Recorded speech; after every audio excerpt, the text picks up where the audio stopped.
I'm getting go live. I'll let you know when we're live. Yep, cool. So is that feed from that camera there? No. Jake's got all the live there, but when we're watching it. All right. No, that's not. That's the last time. No, don't worry, that's the last one. 1. Okay, welcome everyone to another round of Facebook Live Q&A with Jim. How are you tonight, Jim? I'm good. That's great. So what I'm going to do, I'm going to try and run through some housekeeping now. So tonight we're going to live to a few multiple feeds. So just bear with us here while I run through it. If you're welcome if you're a new first-time watcher, we look forward to having you on here tonight. So with these Q&As, what's going on? I think is the video going, Jake? It says it's having trouble. Okay. All right. So I'll go back here. So what I'll do is I'll run through a few housekeeping items. So face to Jake, our producer tonight, who'll be assisting us with this setup, and he's in the background there. And we've gone high tech, so we're a bit different from sitting in front of my computer with the old webcam and that. So we've got a nice camera here going and a producer in the corner. So thanks to Jake. There'll be various pop-ups coming through the feed. We are cross-posting tonight, so we're on various pages. And if you're watching from one of those other pages other than the Jim's Group one, make sure if you want to leave a comment, a question, you head to the Jim's Group one. That way we can see it. Due to Facebook, if you do, they don't allow comments left on other pages where the stream needs to come through to the main one. So if you do have something, make sure you leave one on Jim's Group, and the producer, Jake, will try and send them through to me on my phone here as we're going, and I'll try and get to those. If they're on the Jim's Group one, we can see them. So just run through some more housekeeping. That, for everyone who doesn't know, is now available as a free audiobook download via jims.net. So if you click on the Meet Jim tab, free MP3 audiobook download, it's really good. And also 2 signed books. So for Jim's favourite question, he will award this one.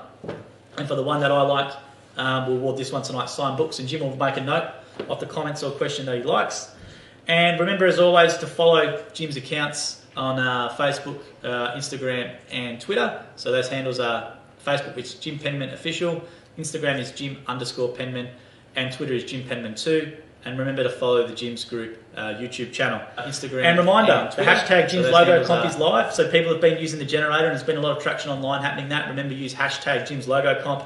And at the end of June 30, we'll award the winner plus 20 runner-up prizes. So head to jims.net and click on the button which says Logo Competition. So I'm just going to run through a few now and give a few shout-outs to people. So this is one based on last week. Yeah, all right. Yeah. Okay. So we know that Jim wanted Pierce Brosnan to play in a movie. Doesn't look anything like me, of course. That's it. So Jim Bond 007, and he's even altered the logo. Okay. A very awesome one. The next one we got Jim's Death Star. You said you like your villains. I do. So you want Jim has his own Death Star now. Palpatine's favourite little toy. Yeah. That one. So there's Jim's Death Star. That's a really good one. Jim's logo generator. So an actual meme about the logo generator, which is cool. Then Jim's marriage counselling. This was an interesting one. Yeah, well, since I've been divorced 3 times, I think I'm an expert in that. And the funny thing was this, I think it was a young lady who did this, and her 15-year-old child did this one. So I said, hopefully everything's all right at home. So I hope you're going well. But that's Well, I'll tell you what not to do anyway. I'm good at that. That's a good one. This was from Brett Blair up in Jim's Pool Care. So that was the Jim's beer specialist. So Brett likes a beer. Yeah. So he's done that one. Right. No, Jim doesn't drink alcohol, so it might be... Maybe hard for me to judge the tasting. That's exactly right. The next one we had is Jim's weight loss. Someone actually altered the logo. So we've got Jim's personal training starting up. So we've also had Jim's weight loss as well. I think it says here, here comes Jimmy Craig for all your weight losing needs instead of Jenny Craig. So it's a nice play on words there. And then the last one was this. I know Jim won't like this one, but it was this. Jim's birthday. I think on the Wikipedia page, and we had people posting this one. On Facebook, this one's got around 400 plus likes and multiple comments and around 50 shares. So I'll leave that one alone. I don't know why anybody would celebrate turning 67, which I did today. I think that's a pretty sad day. At least I know in another 20 years I have to start thinking about retirements. That's not a good thought. Oh, I reckon you could go another 30, couldn't you, surely? Well, should do, hopefully. Yeah, definitely. So let's run down here. So before we get right into it, multiple comments, let me just pull it up 50 shares. So I'll leave that one alone. I'm struggling to see the live feed on this one here, Jake. Don't know what's going on with yours.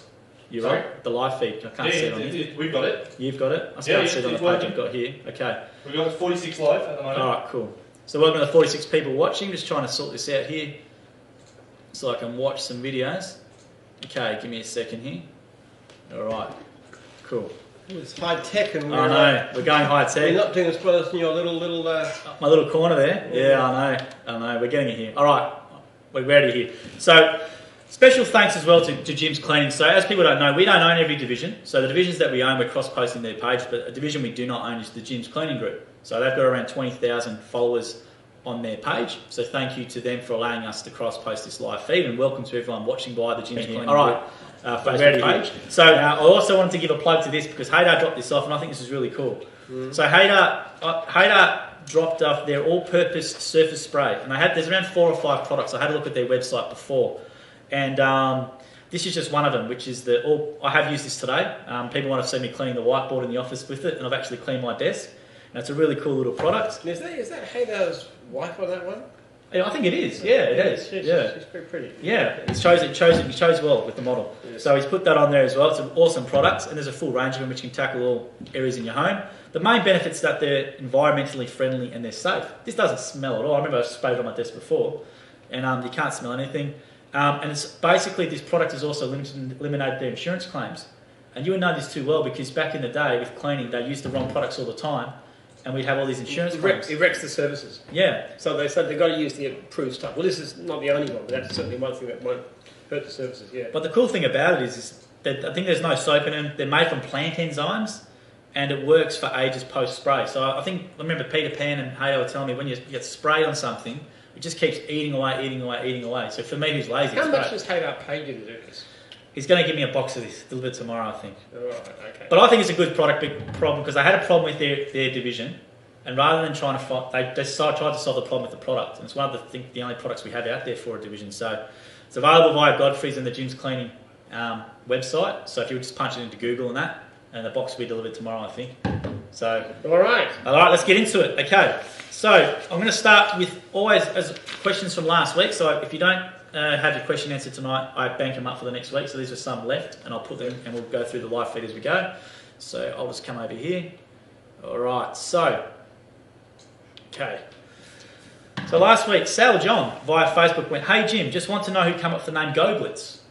So Jim's plus Go-Blitz. So this is an interesting one to kick off tonight. No, I did. I just thought of a few names, and that was one that happened to be available on goblitz.com. That was all it was. We're actually changing it to Jim's Plus now. It was advised to us that better than starting a whole new logo to use the existing Jim's logo, because the idea eventually will be that we're going to get our competitors to pay to buy our surplus leads, and then we're going to use that to promote this brand, Jim's Plus, and of course our franchisees will get top priority.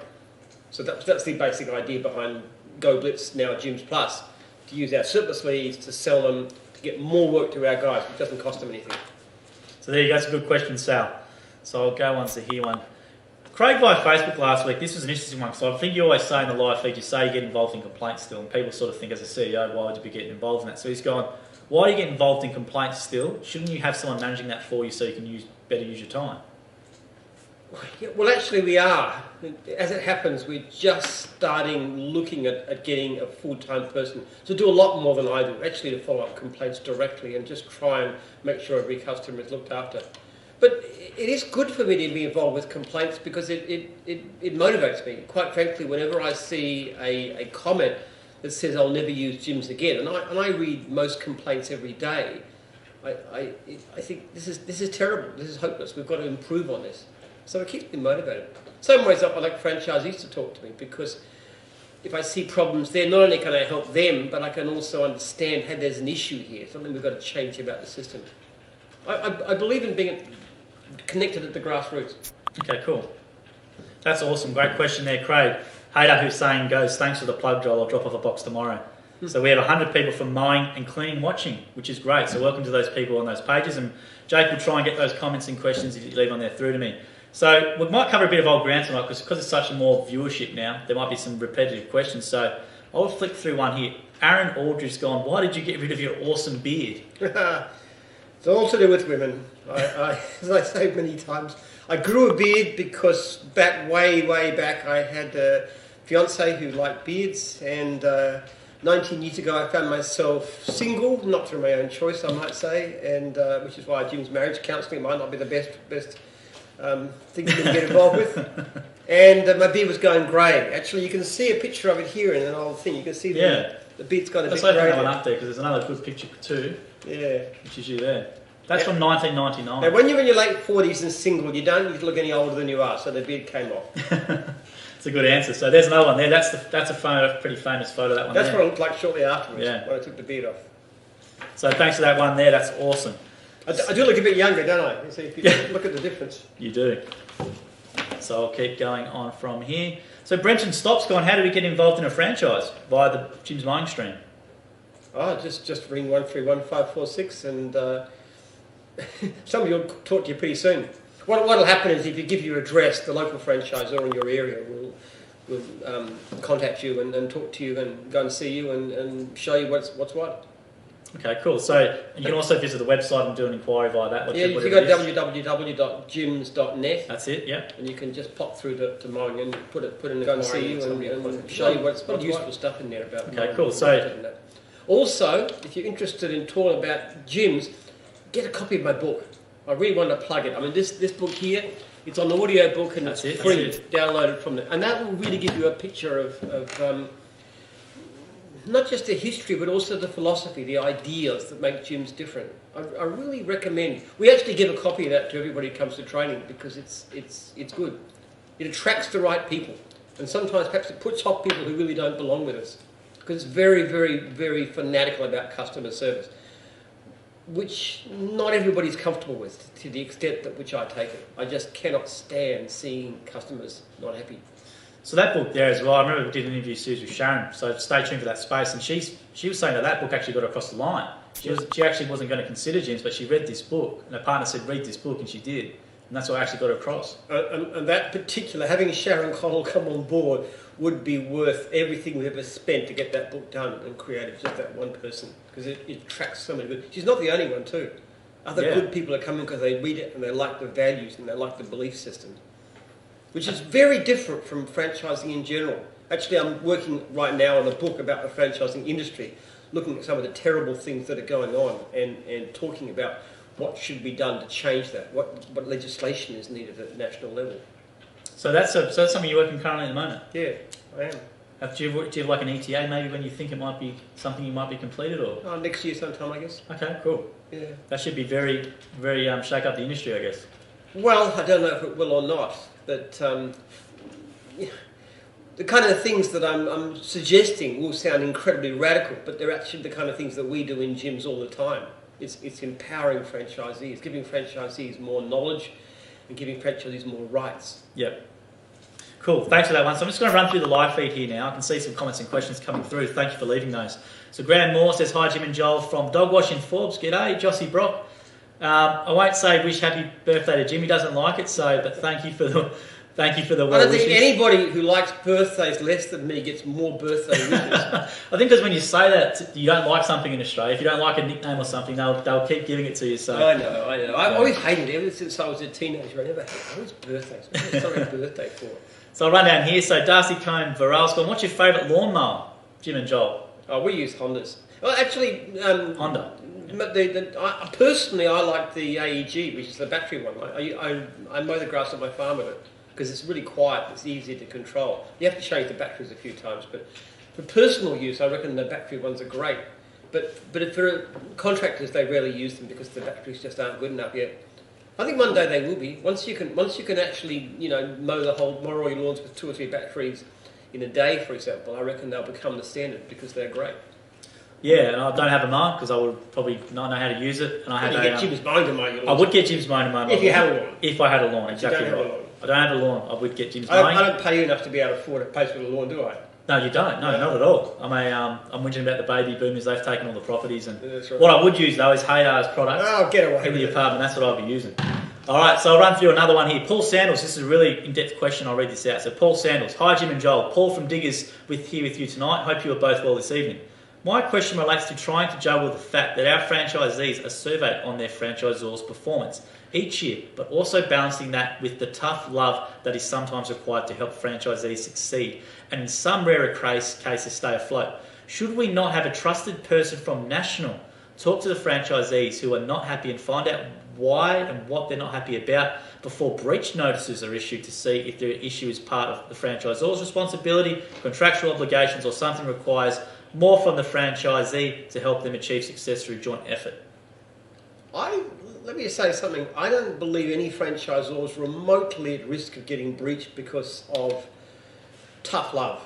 In fact, franchisors who give tough love, people like Tino Grossi and Sharon Connell, tend to be the diamonds, the ones that come out the best, because franchisees know they really care for them. The ones that get breached are the ones that simply don't ring their franchisees or don't respond to their calls. It's clearly the case. Paul, there is no way in the world that a really good franchisor who's trying to do the best thing by their franchisee is going to get breached. And it's very obvious when you talk to the franchisees involved with that. Now, that doesn't mean to say it's always fair. Sometimes you can have a franchisee who gives you a bad rating, who just doesn't happen to like you and has it against you. But if you've got a number of franchisees, as you have, you're not going to come out bad if what you're doing. You can be, and it's not just tough, it's tough love. If you say to somebody, look, I really want you to improve what you do because it's hurting your business and you're getting less work because of it and you're not making as much, I know you're capable, I know you can do that better. So come on, let's get together, let's return those phone calls. I am quite sure if you do that and you really care about that person, you will not have too many franchisees saying bad things about you. So maybe you just want to tell people why that question came up is because we obviously survey. We survey our franchisees every year. It's an anonymous, confidential survey. And we ask them to rate based on how often their franchisor rings them, put in the how quickly they get back to them, maximum allowed is 24 hours in our system, and how helpful they are. And also there's the questions about how many meetings they hold and they've been invited to, and how they rate their income as being good, satisfactory, poor. So it's the first three questions about calls, proactive calls, reactive calls, and surveys that are used to rate out of 100.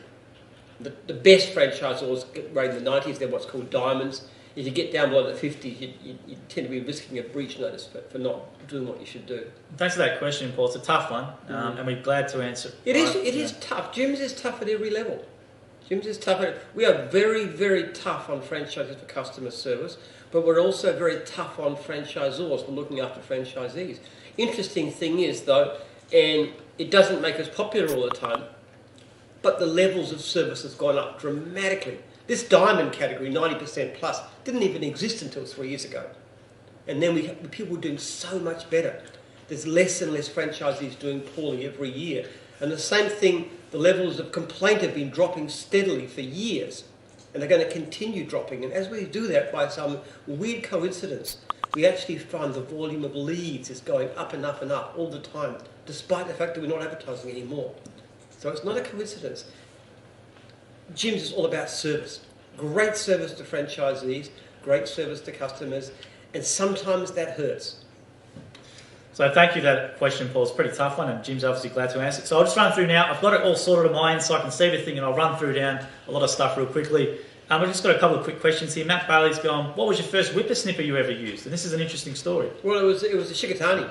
Okay. I was one of the first contractors in Australia, my own contractor, to have a brush cutter. Look, I apologise to anybody who heard the story, but basically I used to get very frustrated when I was mowing lawns because I couldn't do all the edges. I could do the edges with a wheel, but I couldn't do around the trees. And I actually went into the mower shop one day with a mower to be fixed, and I was wandering around the shop, and I saw this thing in the corner, this new idea, just out from Japan. And I asked what it was. I had no idea. And he told me, and I bought it on the spot because I just wanted to make the job perfect. And then I could do a job that no client could do for themselves. So that was a great gadget. That's a great question, Dan. Jossie Brock's gone, whose puppy is that on the whiteboard? I enjoy seeing her on Instagram. So a lady called Sylvia brought her young Staffy Tyson in. So give you a tip, fellas, if you ever want to get some girls messaging you, put a picture of a puppy on Instagram or something like that and watch the DMs fly in. But we'll make that the official Jim's dog, and comes in every couple of weeks, and it's good to have her around the office. So I should bring our Caboodle in. Caboodle. Yeah, Caboodle in you should bring in. I can mix it up in there. Yeah, that's right. Yeah, exactly right. So Derek Spice has gone, hi Jim, should we not have 2 trailer 5-star stickers instead of 1? So should we not have two trailer 5-star stickers instead of one? Isn't there one for both sides of the truck? Don't we send Well, two? I think Derek's saying there's only one. I think he's saying we should have two. So maybe they're only getting sent one. Well, we'll send two. We'll send two. All right. So there's your question. There's your answer, David. Sorry, Derek. There should be one from each side. Because exactly right. There should be one from each side. Yeah. We want to recognise our 5-star franchisees, which is a lot actually. I think probably at least half of our franchisees would be 5 stars if they want to go for it. I'll make a note of that. And more with time. So let's make a note of that. And if we're not sending two, we should send two. All right, done. Right. Good stuff, Derek. So now I'm going to run through some of the live feed comments here right from the start. So David Cardillo tuned in, which is great. Oh, thank you for letting us know. Levi Johnson's gone Jim's gas pump and go. Not a bad one. Kawaku here's gone note of appreciation. Used Anthony of Jim's mowing in Canberra, and he did such an awesome job on short notice for a lawn mowing and yard maintenance job. Thanks, Anthony. That's great. That's awesome from a customer tuning in saying Thank you, that. Appreciate that. Matt Sheldon's back in again. Hi, Matt, who gave a great suggestion via email during the week. Yes. That was pretty cool. That was a nice interaction. And then John Idemus tuned in again. Josh Gill. Let's keep going down here. Levi Johnson comes Jim's Olympic Rowing. Jeannie Cameron. I have the spray. It's a great product, so we'll give that another plug for Hader. So another staff member uses that. That's awesome. Okay, I'll run down here. Scott Greenwood with the question gone. Can Jim add any extra information in regards to being a franchisor? Other than that is what is on the website. So we do have videos explaining what a franchisor is in small segments. But can you add any more information to someone who wants to become a franchisor? Look, it's a great business. It's an incredible business. You can buy a regional franchise, let's say with 20 franchises, maybe $250,000. It'll give you, reasonable 6-figure income, working from home, flexible hours, helping people. You compare it against a service franchise, say a retail franchise like a KFC or something like that, and it's an incredibly better deal in my humble view. We've actually got a case, our salespeople who actually are selling franchises in regions. Andy today just came in and said he decided to buy a region himself. I heard that from Sharon, yeah. I said, well, it shows you believe in your product, don't you? Because it's such a good business. But look, it is a great business, but there's one thing that you've got to have.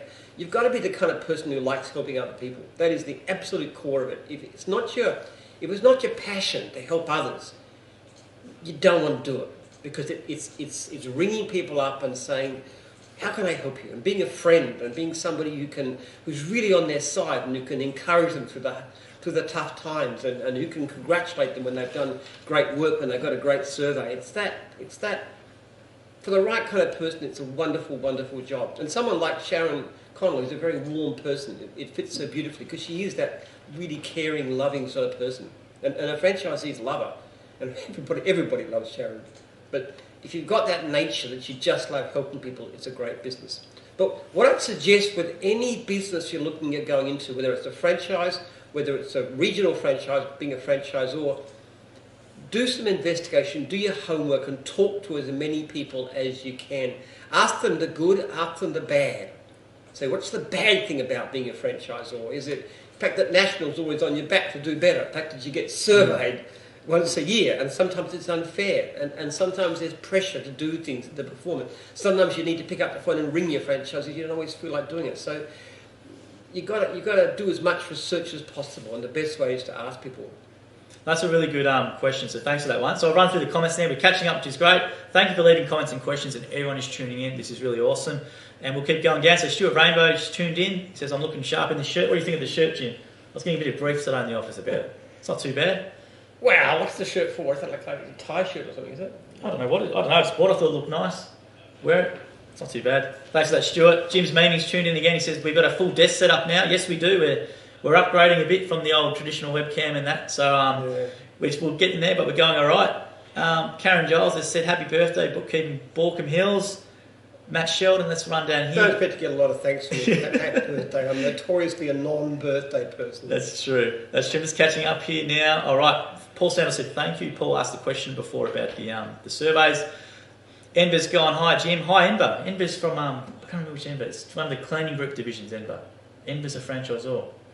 Enver Bagriani. Bagriani, yeah. Okay, all right. So he's tuning again. So there's a question here from Josh Schumann. Okay, this is an interesting one. He goes, hey Jim and Joel, 2 questions. One, if you didn't start Jim's group with Jim's mind, what would you have started up with first? It's an interesting one. It had to be mowing because I was a mowing contractor. And I'm not decrying cleaning. And I had a talk with Haydar about this one day, and I said, why would you want to clean houses when you could be out in the sunshine, in the grass and the trees and mowing lawns? And he said, well, no, I wouldn't want to be, because inside you don't get rained on, you don't get too hot. Cleaning is much better. You got to do what you love.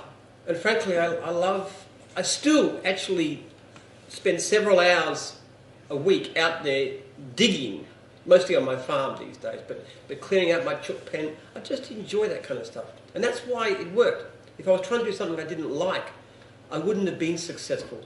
So there's not a lot of options. If I wasn't mowing lawns, I could do something like being a tree surgeon, for example. That's not a bad job. That's really physical and outdoors too. So it has to be something you love doing. It's a great one now. Yeah, and that's exactly right, Josh. I don't think there would have been any other sort of answer that Jim could have given to that one. So I'll run through. Here's a few questions coming through. So on the main page, John Render's gone, how do you feel about franchisees that take leads, do one-offs, charge highly and do not turn customers into regulars? Gives us a bad name being too expensive, Jim's mate. Look, if you're charging treble the opposition, that's not a good thing. But on the whole, probably our issue with franchisees, most of them, is they don't quite charge enough, in my humble opinion.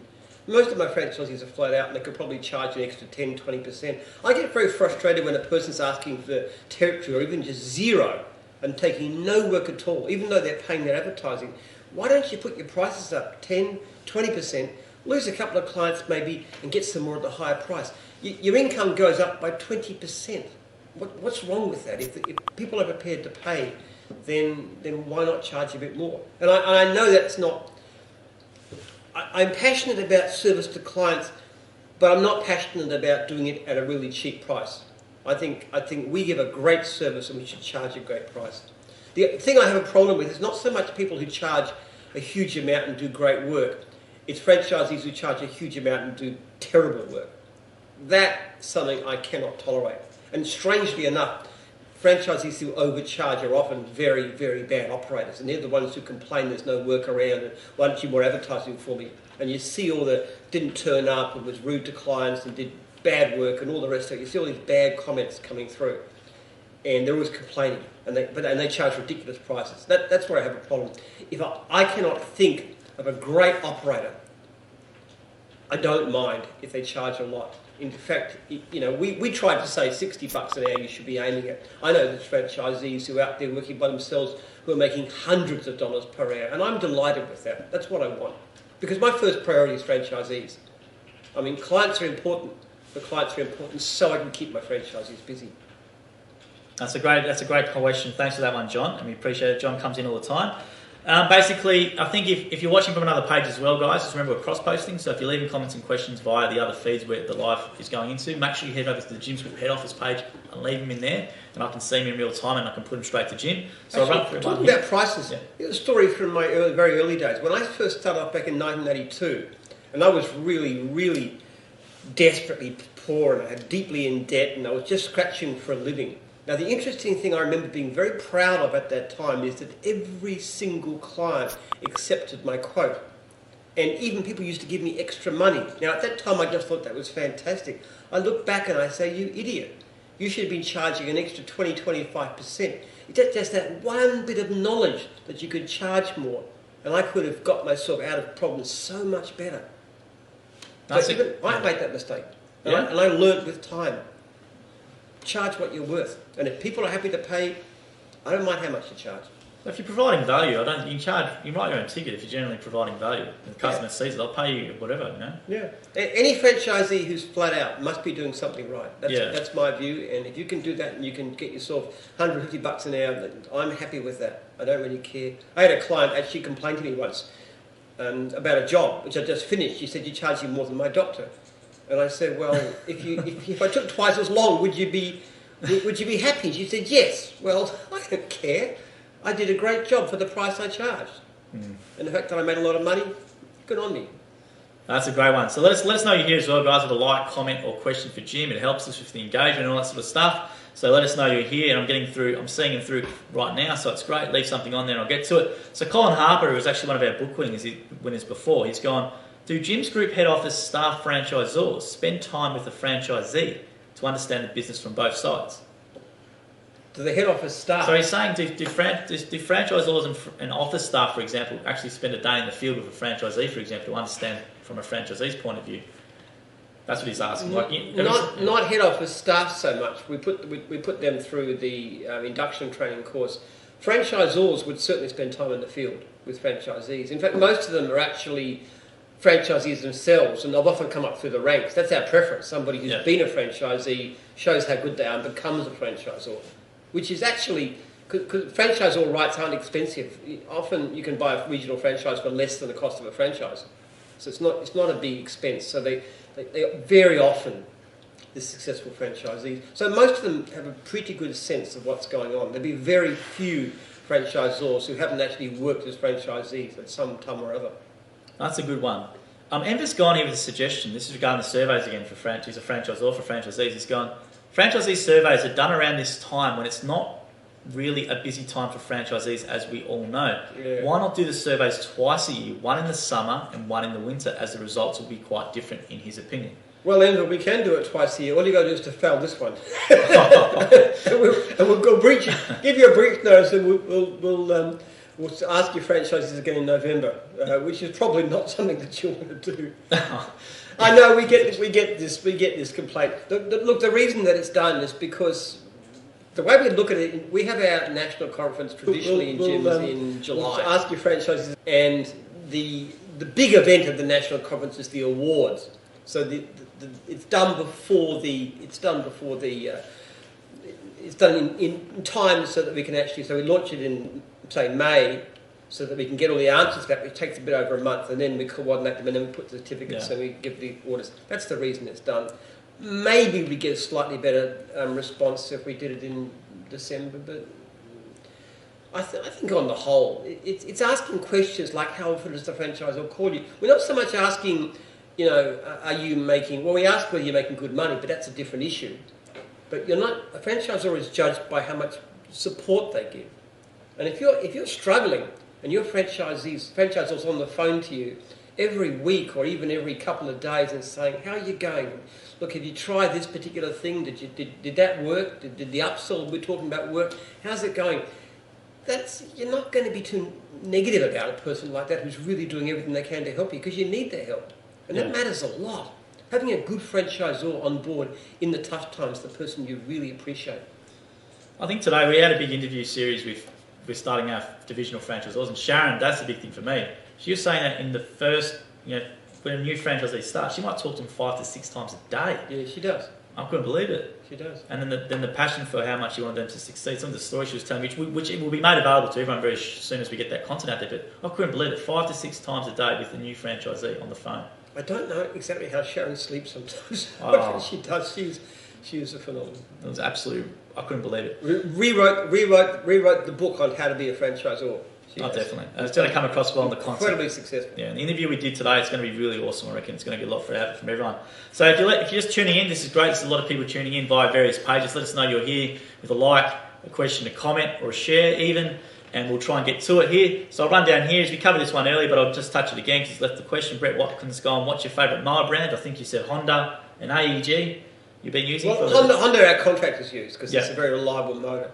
And I personally like the AEG, the battery ones here. Okay, cool. So I'll run down another one here. Joshua Elms has gone, is there many mowing regions available? Been in it for 10 years, maybe could do it for change.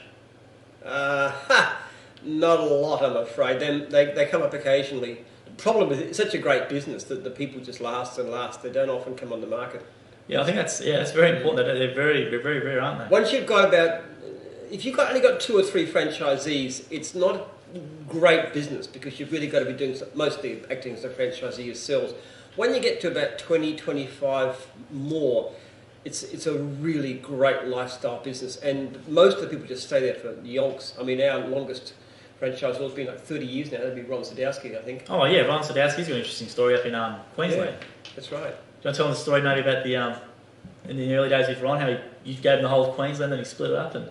Yeah. I sold them the whole of Queensland for $75,000 I think $25,000 deposit. And a short while later, he actually sold the Gold Coast for $95,000. And I said, how could you possibly do that? I almost rang up the guy who bought it and said, do you realise you're being ripped off blind? And I thought, well, okay, I won't. We will actually tell somebody if we think they're overpaying, but in that case I thought, okay, all right, maybe, just maybe. If I'd have rung him up and persuaded him, I would have done him the worst, because that business, the Gold Coast, is worth probably close to $1 million now. It's been split 3 times. So it's done very well. It was surprising to me. I never expected Jim's to do this well, quite frankly. Yeah. I set up a system I thought would be great for franchisees. If anybody had told me I was going to have nearly 4,000 franchisees, I thought, you've got to be dreaming. What are you smoking? I mean, so there's a few people tuning in still, which is great. Leave us a like, comment and share. We'll get there. So Alex is tuned in, says, hi Alex. So you's gone. Have you ever had any national office staff leave to become a franchisee or vice versa? Actually, in the early days, we had a lady, Karen Gilliard, who was wonderful in the office. And she was talking about how much money everybody was making. So her husband, Andrew, bought a franchise. But the trouble with that is he made so much money, she decided she could quit her job at the office. So we lost her. So... and you had someone buy a region? Peter Hansen. He was working for me as just sort of a manager in the office in the very early days. And he saw how much money they were making. So he actually was cluey enough to buy the rights to New South Wales. Which is... I think he paid like $150,000 for the New South Wales right. He split off and sold off more than $1 million worth of regions, and recently knocked back an offer of several $1 million for his region. Really? Yeah. How many? I think it's like 300 and something Z's up in New South Wales. And that in particular, having Sharon Connell. Yeah, that's right. So done very well. They're probably the most extreme examples, but yes. There's a lot of regions, yeah. I don't know, there'd be a few more if you thought about it, but I think that's probably the 2 that will come to your mind. That's right. But I'll keep going through here. So some questions that have been flicked through to me. I haven't been looking on my phone at other stuff. I've been getting the questions through here. So Hader is saying, why do you have a farm away from home? You're in a pretty rural area, I guess, here. So why do you have a farm away from home? Oh, my farm's great. You should come up, Hader, sometime. I'll take you up there someday. It's great. It's like 100 acres, and we're doing like a permaculture thing. I've got a guy working on it, planting thousands of nut trees and fruit trees and stuff, and vast vegetable gardens. And we've got llamas, actually soon llamas. We've got chickens. We've got sheep. I love it. I just like to get away. I mean, it's half an hour's drive from where I live, but I just really like to get away from everything. And you listen to a lot of audiobooks, you said before. That's where you do a lot of your thinking, isn't it? Yeah. I listen to audiobooks driving up there and back, and when I'm digging on the farm, I listen to audiobooks, and often about business, not always. Yeah. And we've got a house with a big open fireplace for the winter time. It's just wonderful. It's my retreat. Yeah, it is. That's awesome. But come, take you up there, Hoper. So I'll go on this couple of ones that have been sent through to me here. So Steve Walken's gone, do I get a spotter's fee for originally putting Sharon Connell on as a franchisee? It'd be a pretty big one. I should give you a knighthood, Steve. That's a very good comment, that one. I like that one. So Sam AR via the Jim's Mining's page going, can anyone start a franchise with you guys with no money and you guys help from starting from scratch? Just a question maybe a lot of people would ask. Thanks. We do get this one a bit. People just with no access to those funds, but they really want to start. There's not really, I don't know what we can... No, there's not. They're really... Because the basis of our system is, first of all, you need your equipment and stuff to start with, but also, when you start off as a franchisee, you're either buying an established business, which is good if you can, or you've got your franchisor providing you with extra advertising, with pay-for-work guarantee, where you get paid for doing free work to get you going. The trouble is, if you don't have that, you're likely to fail. And frankly, I'd rather start a franchisee, I'd rather lose a prospective franchisee than have somebody start and then fail for lack of work. Yeah. So that's as simple as that. In some divisions like fencing, where there's so much work right now, we are trying to work out a way to get the price way, way, way down. I think how much unserviced lead percentage, like 60% or something? Yeah, something like 60% unserviced. Fencing is terrible. But other divisions, sometimes mowing is pretty bad too, but handyman, we've got terrible problems with unserviced leads there. there's quite a few divisions, which are mostly ones that are very physical. The white collar one's not quite the same, but there's so much work around. Yeah, it's a comment we get all the time. We get it messaged on Facebook and stuff all the time. How do I get started with no money? But I know there's some solutions which they may be working on. I know there's some finance deals they've been sort of working on with Jim's Finance and some other options maybe. So yeah, Jim's Finance can sometimes help you. I mean, you've got to have a good credit rating, but there are ways of doing it with very little down. You can also hire your equipment sometimes. There's a system called Easy Rental. It's from one of my ex-franchisees, Ben Camilleri. So you can actually basically rent the stuff. Yeah, and that happens quite a lot. So we'll keep running down here. So if you're here watching, leave us a like, comment or question. We'll keep going here. And basically we'll run through another couple, and if there's anything more that comes on the feed, I'll keep an eye out for it. So this is a couple from last week. So Stephen Archer, because this is with the Mr. Burns promo, you're one of your favourite characters. He's going, who is the Smithers of the office? That was his question by Stephen Archer via Facebook. Don't say me. Say me. Don't say me. No. I don't like toadies.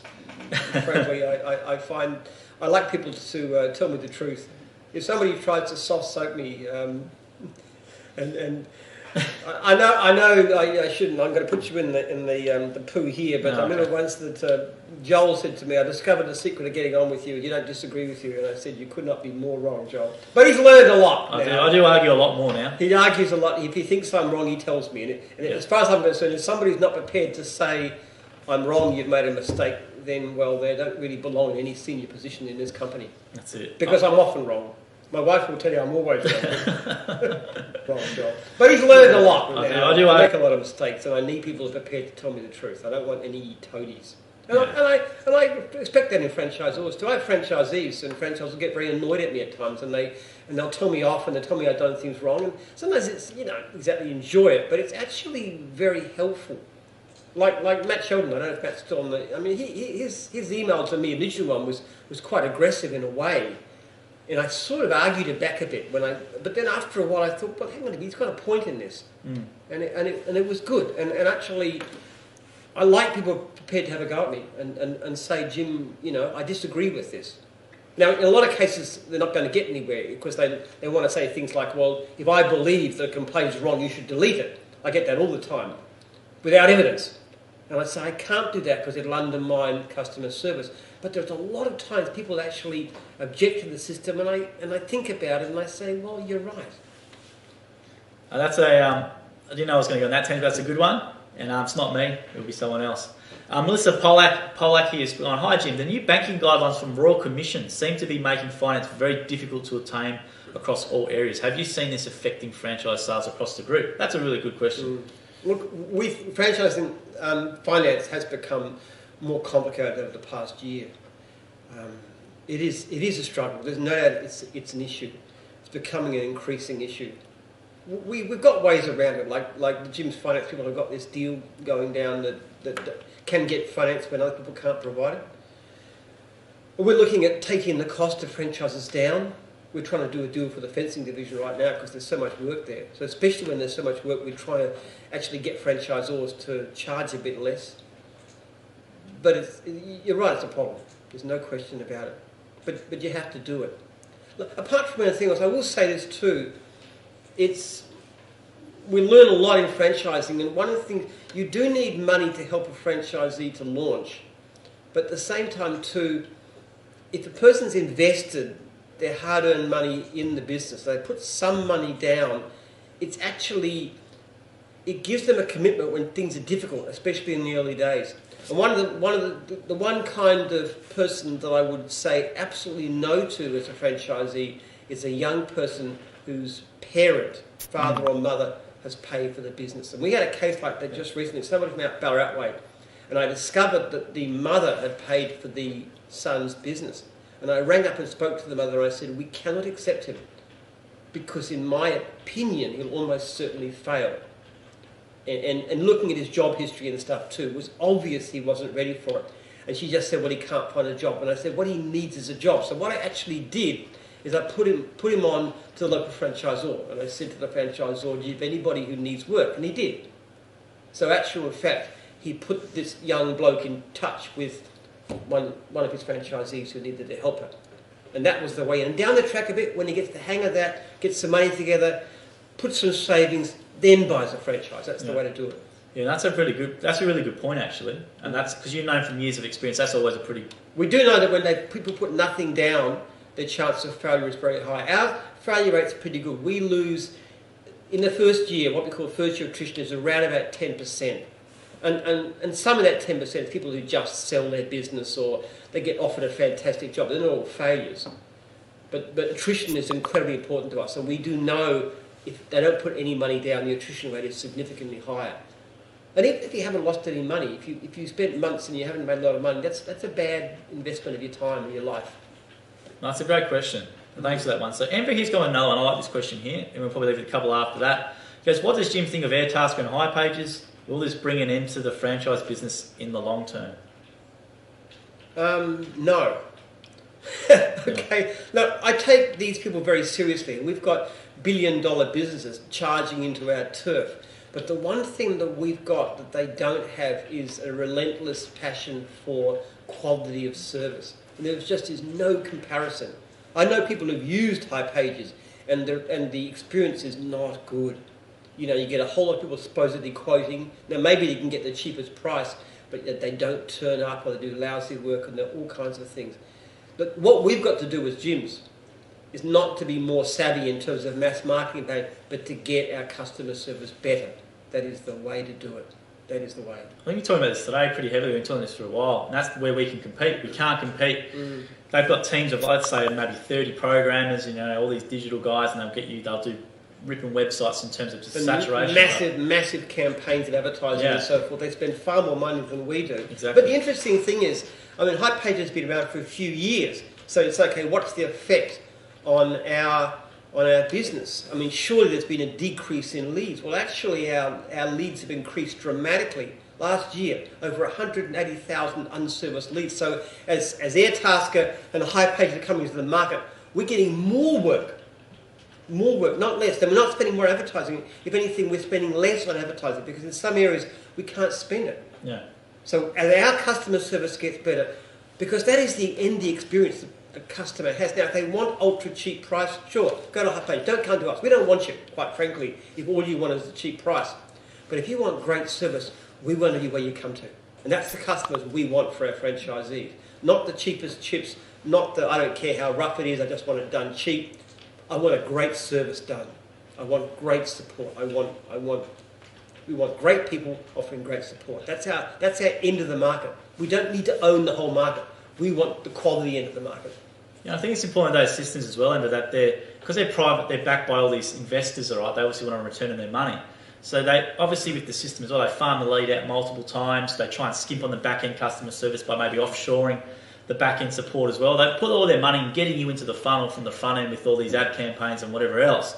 But post-customer experience, they don't really, from what I can tell objectively, put that much into it. Whereas with Jim, it's the other way around. Absolutely. It's on the back end, which is all the systems. I had 3 separate cases today where I approved a payment to fix a job done by a franchisee who's actually left the system.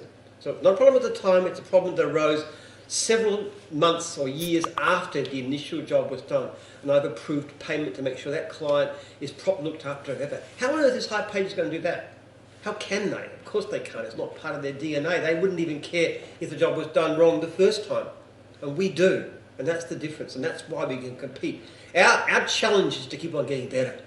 We've got to get better every day. We've got to get better at looking after our customers and better at looking after our franchisees. So technology is fantastic. And we are working on all kinds of ways to improve what we do. And the better we get, the more we're going to leave anybody else in our wake. Yeah, I think that if they ever catch up with the customer service side, that's where the problem is, right? But you know, basically the way they do is all these seed angel investors want to return on their investment. They want to run it as lean as possible. You know, strip out things where they are, and they're stripping out the customer service side. I am the CEO, let's put it bluntly, of the largest franchise chain in the country. Any customer that rings the office more than once gets sent to me, and I'll sit on that job till it's fixed. How on earth is High Pages going to compete with that? Or they can come on the live feed and actually leave something in there and we'll read it out to you here. Have a live direction to you. If anybody from High Pages is watching, you put your comment in. Feel free, we'll read it out for you. So I'll run through here. If you're just joining us for the first time, thanks for joining in. Let us know you're here for like, comment or question. Someone here's going with a question. Where is it? I'll run up here. which is quite funny. He says, Glenn's gone, will you ever start Jim's buses? We've had this a few times before. Jim's rides, Jim's buses, Jim's limos. Probably not. Probably not for that one, Glenn. We were talking to Jim's limos at one stage. Jim's limos? Yeah, there was a discussion about Jim's. I suppose we probably could do that. But, to compete with the likes of Uber is really difficult. They're so well advanced in what they do. I think it'd be a tough one. It really would. Yeah, and this is thanks for that explanation. So we appreciate that question, but that's a really good one. That gets a lot of things going. So I'll run through a couple more here. This is a bit more few cheeky ones running off last week. So obviously last week we realised that Jim's favourites were villains. So Charlie Jackson's gone, what's your favourite Mr. Burns quote or scene as is your hero? The $1 trillion banknote. $1 trillion banknote, right. Love the $1 trillion banknote. If everyone knows the story, I mean, you should all be Simpsons fan. It's fantastic, this one. It's still a $1 trillion banknote, and eventually end up in Cuba, which is about to go capitalist until they handle Fidel Castro this $1 trillion banknote. Yeah. And of course, he decides he can be communist after all. And then after that, they become refugees on this raft going back to America. And Burnsy has this wonderful quote. He says, if it's a crime to love your country, then I'm guilty. And if it's a crime to steal $1 trillion and give it to your country's enemies, I'm guilty of that.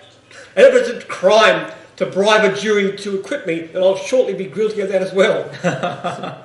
I love that guy. That's a ripper. So I'm just running through some of the comments and questions here. There's a few more. I'll run through one here. Andy Bam's gone, what did you do prior to starting the Jim's franchise? Did you have a trade? I think that was one, obviously, we've answered before. Jim was a mine contractor. Well, I was actually a postgraduate student. I was going to be an academic. I was going to be a teacher and a researcher in a university. That was my plan. Completely failed in that one. Dominic Bushell's gone, is it loud shirt today, Joel, at Jim's? No, it's not loud shirt today, just put something different on. He's also gone, what about Jim's funerals? I've been going on about for ages, and I think he's an undertaker. So he works Jim's funerals. I don't know how that would go. But thanks for that one. You want to be buried by Jim? I mean, honestly. I like to bury my competition, but I don't know about my customers. I was waiting for that one. I thought you'd say that one. Okay, so I'll run. That's a great recital of the scene as well. So Archie Hood, he's gone here via Facebook or via the office actually before. You said you like villains. What are your top five of all time villains? Well, I'd say from shows. I love Montgomery Burns, obviously, and the Palpatine. Palpatine was one, yeah. So I love the Emperor Palpatine. Yeah. I love the original Batman. The ones with Tobey Maguire. The original Batman. Original Batman. How long are we going back with that one? That's the one with Tobey Maguire. Where he's. There's been a few Batmans. There's been Christian Bale. No, sorry, not Batman. I mean Spider-Man. Spider-Man, right? Spider-Man. Okay. Yeah. The original, one of my favourite films. No other success. No, sorry, what is it? With great power comes great responsibility. That's that one. Now, I love the villain in that first one, which is the scientist who actually owns this business. The Green Goblin. The Green Goblin, yes. And he's kind of like a sympathetic character, but in the end he goes berserk because they try and take his company off him and murders them all. Which, as a business owner, I completely sympathise with that.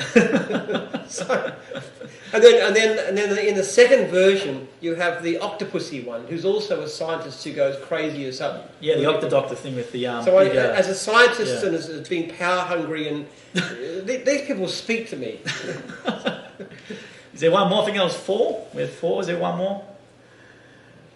You like Bond? No. Of course, Darth Vader. Oh, there we go. Darth Vader. I love Darth Vader. I mean, that's. I actually prefer Palpatine. He's the one who does all the plotting, right? The plotting and the villainy and the cunning and the betrayal and everything else. But Darth Vader's good. I actually love the prequels. I think I said it. I like the prequels because how Darth Vader goes to the dark side of the Force. That really appeals to me. The only thing that's stupid about Star Wars is when Emperor Palpatine, tries to get Darth Vader to kill his only son. Now, you'd have to be stupid to do a thing like that. Because I love my kids. There's nothing in the world. You try and get me to kill one of my sons and I'm going to blow you up with a nuke.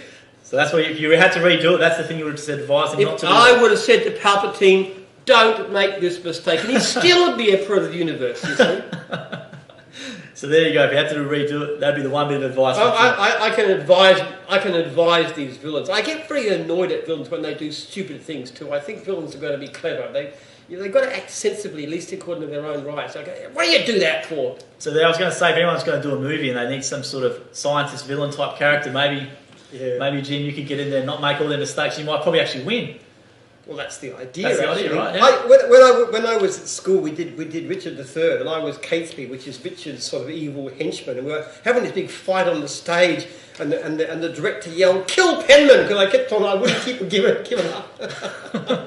But actually, when we were at, I used to do the Evangelical Kites conference. We used to do what do you call it? Improv. Yes. Well, there's a group of us who were all very into this kind of stuff, and we do these little plays. So you just had the vague outline, and we'd sort of work them out and make up the script. It was incredible fun, and I was always the villain. I had to be the villain, which was so wonderful. And there was one play actually that we were supposed to do that I was like, there was no villain in it, and I was like a TV anchor, and the kids weren't reacting too well, so I sort of rewrote myself into the villain, which puzzled some of them. Well, that is so good. So that's a great question, and that's a good insight into Jim there for you. I didn't know that as well from last week. The Mr. Burns stuff, I've been cracking up about that all week, and that was quite. I loved your promo, that one. Yeah, so actually Jake we come up with that, and Jake done some great work on that and put that all there, and that was a really cool card as well. So thanks to Jake. So it's been really good. So I'll leave with one more question here. That's it. Thanks everyone who's tuned in tonight. It's been awesome. We appreciate your comments and questions if we didn't get to them. We're going to announce the book winners in a minute. So I'll end with one question which came by, I think it was via John Jim. I think it's some fake account, but it's a good question. He says, "Who are you going to vote for?" Well, I'm on the right of politics, pretty obviously. Probably just Liberal. I might vote Australian Conservatives and then reference Liberals. So there you go. Look, if I was going to vote my hip pocket, I'd go for Labor or Greens because I want the economy to get stuffed up so people get thrown out of work so we get lots of franchisees. Because people don't realise that we do better during the... Yeah, we do better. We did... Our best time ever was during the Keating recession in the 90s. We grew by 40% in a single year because all these executives had been thrown out of work, and that was fantastic times for us. But I'll vote for what I think is the best for the country, which is, And we always get Jim for PM, so we always see vote one for Jim for PM. I would not make a politician. I actually said to Tony Smith, who's my MP, I said, Tony, I would not swap your job for mine. So Joe Benedouche is on, who's actually cleaning franchise, has gone Clive Palmer lol. What do you think of Clive Palmer? Because I've seen that balloon of a man on these big billboards all around the thing. And people... No, I'm sorry, I got no time for it. He's trying to buy political influence and stuff. I don't think he's a good man. No, I think I agree with you. I'm sick of seeing your picture around Clive Palmer, so take it down, mate. And you maybe need to get Jim's personal training. I would say that as well. So I'll run through here as well with a comment from one of the main ones before we leave. So Harrison Toff's gone, "Good evening, Jim. Me and my mate are great fans of your success story and your franchise. It would be an honour if you could shout out my mate, Luke." Luke, how are you, Luke? There you go. So thanks for tuning in. Someone's gone, Nicholas Walton's gone, "Kirk or Pickard." What's that reference to? I've got no idea. Oh, Pickard, definitely. That's Star Trek, Next Generation. Star Trek. Sorry. Pickard, I'm Kirk or Pickard. I am pretty keen on Star Trek, but I definitely First Generation. Next Generation is the best, and Jean-Luc Picard, he's the captain. He is the captain. I don't know why anybody would make James Kirk the captain of a starship. He's an idiot. Now I could imagine Spock as being the captain, maybe, but not Kirk. But you could imagine Picard as being captain. You poor ignoramus, you don't even know who Jean-Luc Picard is. Me? You are culturally illiterate. That's why I should have the shirt to make some culture, give me some bit of class. I've got no idea what that one was, so I apologise to Nicholas. Next Generation. About that. Next Generation. So I have to check it out, but there's the answer, Picard. So thanks for that one. So we'll leave it there. Thanks everyone who's tuned in on the various pages. Let's award the books now. So which question did you like for the book? So that's your one there. Well, look, I like that question about villains and stuff, but since I already gave it to you, I reckon the question about high pages was good. That was from Enver, that one? Because it's a smart question, but also it's very important. Something we were talking about just today. Yeah, all the time we talk about it. Yeah. And the one I like Melissa's one about the Banking Royal Commission. Very common sense question. It is definitely very harder. So DM us your details, guys, your postal addresses, and I'll post them out to you. Just a reminder that hashtag Jim's Logo Comp is going live in force. We do search the hashtags, and on Instagram and Twitter and Facebook for them, and everyone loves seeing them. So we'll always bank them up the next week and show them. So keep using that and getting there. And thank you for everyone who's tuned in by the other pages. We've been trying to do the comments and stuff as best as we can with the new setup. We'll do this setup again next week, and we thank you for tuning in. And get your questions and comments in during the week as well, guys. That helps us out a lot, so I can bank them up here. And I have got a bit of paper, and we do get to them all. So if you do leave them during the week, it's pretty much a guarantee that we'll get to your question or comment. But thank you for tuning in. Leave us a like, comment, or share. And anything you want us to talk about next week, as I said, leave it in the next one so I can get prepared for Jim. And I don't show him to Jim before, so these are all fresh questions to Jim. So he doesn't have any time to prepare for him. So the first one I don't prepare. I do. In the past, we used to show him a couple of minutes before. Then I get a good reaction out of Jim than prior, and it sort of might be a bit more not as authentic. So these are all authentic and real. I'll give one more shout out to Hader. Maybe get myself an extra box.